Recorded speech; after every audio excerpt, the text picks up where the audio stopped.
As the dust settles on the NFL draft, insights from league executives and scouts provide a fascinating glimpse into the decisions made by teams. Today, we're diving deep into the NFC South, starting with the Atlanta Falcons, affectionately known as the Dirty Birds. Atlanta Falcons, a risky gamble. The Falcons made a bold move this year, making 5 selections, including 2 in the first round.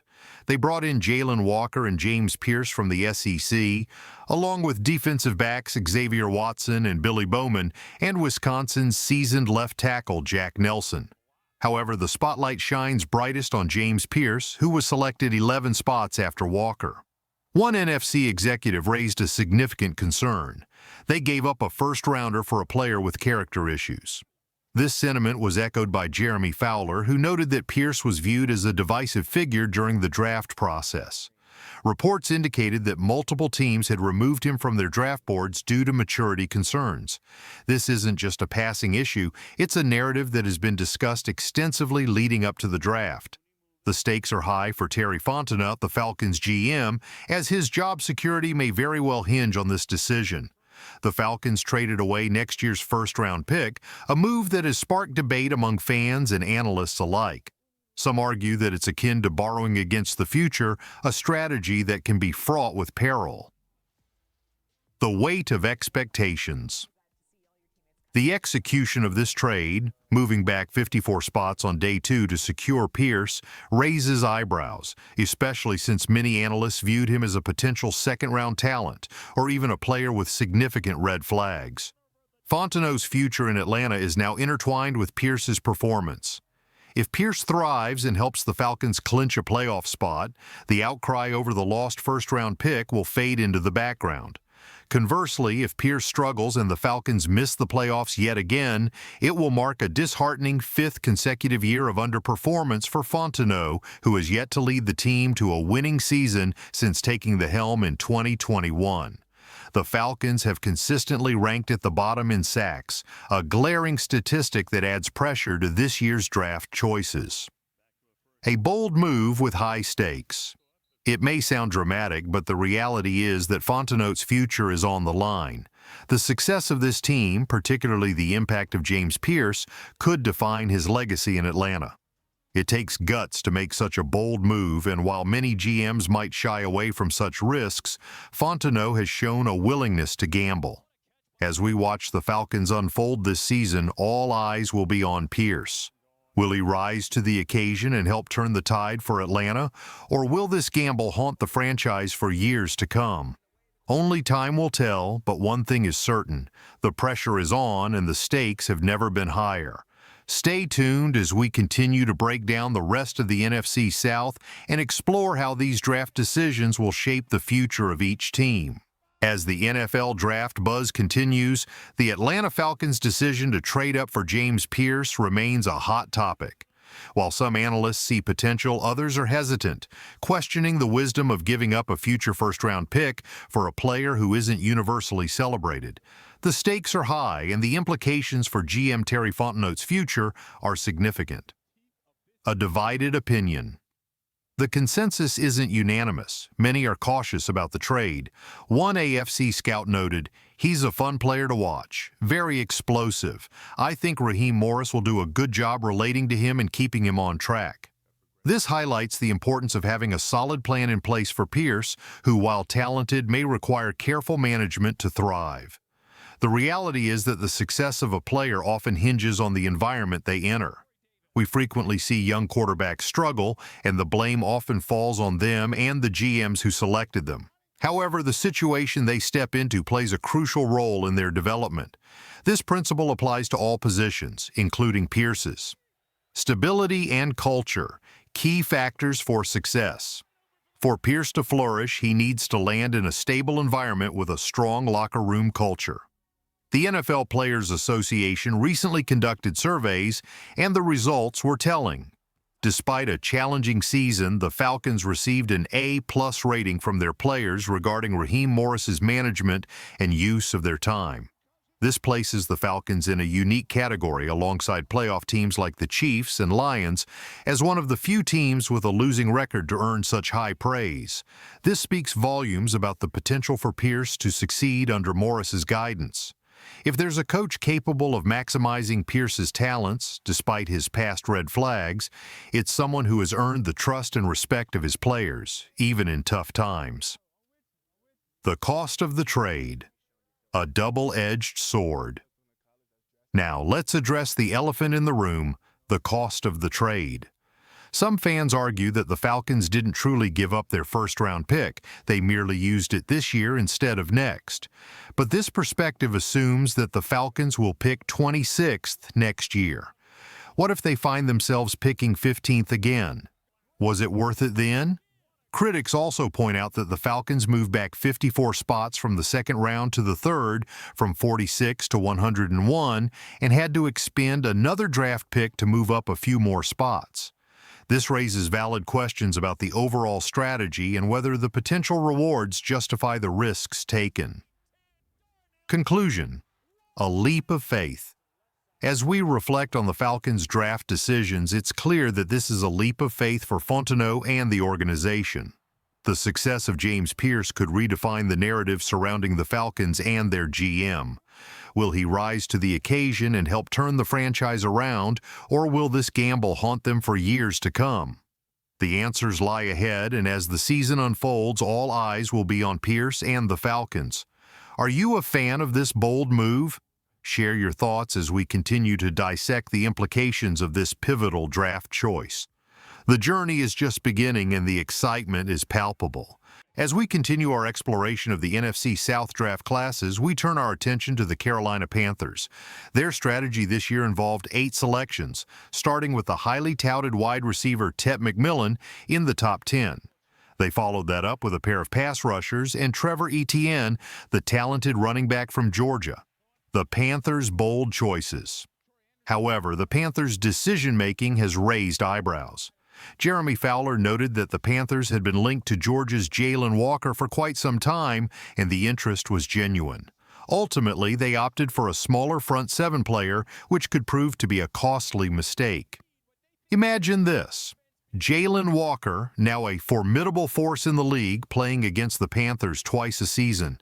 It's a scenario that could haunt the Panthers front office for years to come. The choice of McMillan over Walker could lead to sleepless nights filled with regret as they watch Walker terrorize their offense. Evaluating Tet McMillan. While McMillan was the pick, opinions on his potential are mixed. From my perspective, he doesn't quite measure up to the expectations typically associated with a top 10 selection. In fact, I would argue that he wouldn't have even been a first-round pick in last year's draft. He falls short when compared to other standout receivers like Marvin Harrison, Roma Dunce, Malik Neighbors, and Brian Thomas. McMillan's selection feels somewhat fortunate given the overall weakness of this year's wide receiver class. It's a critical position, and when the depth isn't there, teams often feel pressured to make a move. The Panthers are in a race against time to maximize the potential of Bryce Young, their promising quarterback, before they face the possibility of moving on from him altogether. The bright spots in the draft. Despite the concerns surrounding McMillan, the Panthers did have some solid picks. Nick Sorton from Texas A&M stands out as a potential gem, having had a strong season at Purdue. Additionally, defensive end Princely UML is another player I believe has more upside than McMillan. As we assess the Panthers' draft strategy, it's clear that they are trying to build a competitive roster around Young. However, the decision to pass on Walker could be one that they regret for years to come. Looking ahead, the rest of the NFC South. Before we dive into the remaining draft classes in the NFC South, it's essential to recognize the implications of these choices. The Panthers are at a crossroads, and their decisions will shape the future of the franchise. Stay tuned as we continue to break down the other teams in the division, examining how their draft strategies will impact the upcoming season and beyond. The stakes are high, and the excitement is just beginning to unfold. As we shift our focus to the New Orleans Saints, it's time to address their draft class, and frankly, I'm not impressed. In fact, I think it stinks, loudly. The Saints made some questionable choices that could haunt them in the coming seasons. Kelvin Banks, a risky selection. The centerpiece of their draft was the top 10 selection of Texas left tackle Kelvin Banks. While some NFL executives have praised him, comparing him to Laramie Tunsil, I have to disagree. I don't see what many others do. In my view, Banks lacks the qualities of a reliable starting left tackle in the NFL.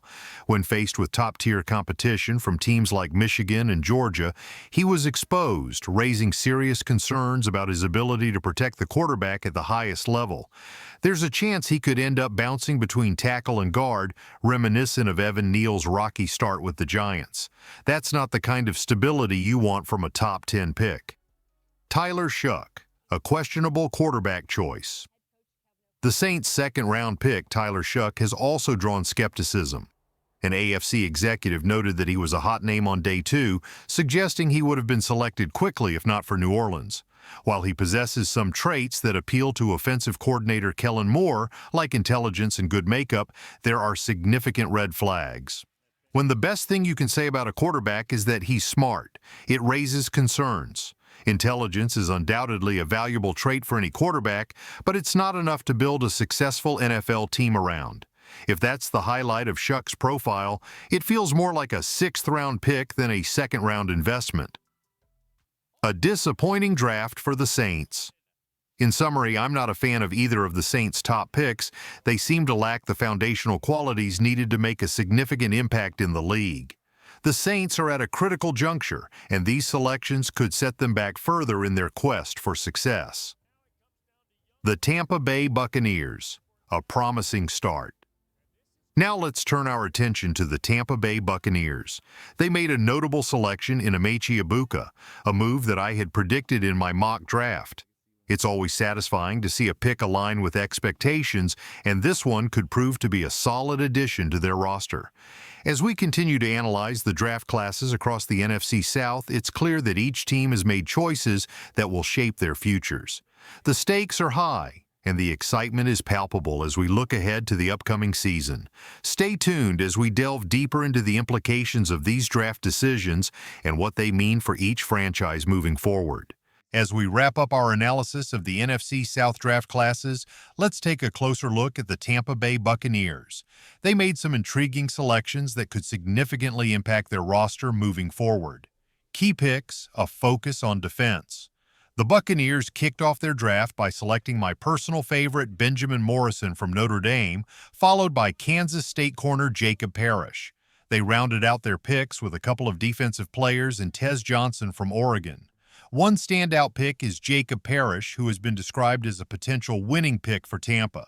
Pre-draft discussions revealed that several teams viewed him as a sleeper who could have gone in the late 1st or early 2nd round. While some thought that was too high, I believe the Buccaneers made a smart choice here.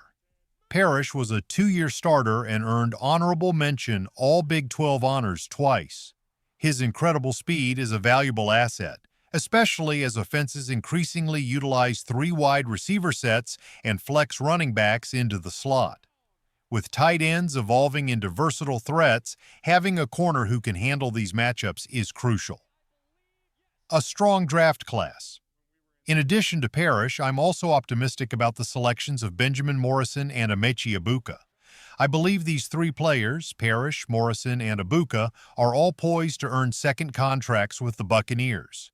This draft class has the potential to be a game-changer for Tampa. Falcons versus Buccaneers, a competitive edge.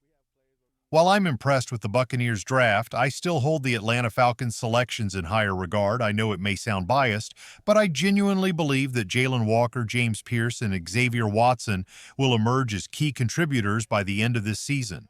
They have the potential to be long-term assets for Atlanta, a sentiment I can't extend to 3 players from any other draft class, with the exception of the Buccaneers. In my rankings, I feel that Walker and Pierce will ultimately prove to be slightly better than Ika and Morrison from the Buccaneers class. Conclusion: a call to action. As we conclude this analysis, I want to thank everyone for tuning in. If you enjoyed today's video, please take a moment to hit that thumbs up button on your way out. Your support means a lot to us. Before we wrap up, let's spin the wheel for our commenter of the day. Are we ready? Here we go. And the winner is... Go Dogs! Congratulations! 2 claps for you. Thank you all for joining me today. I look forward to seeing you next time as we continue to explore the exciting world of the NFL. Until then, take care.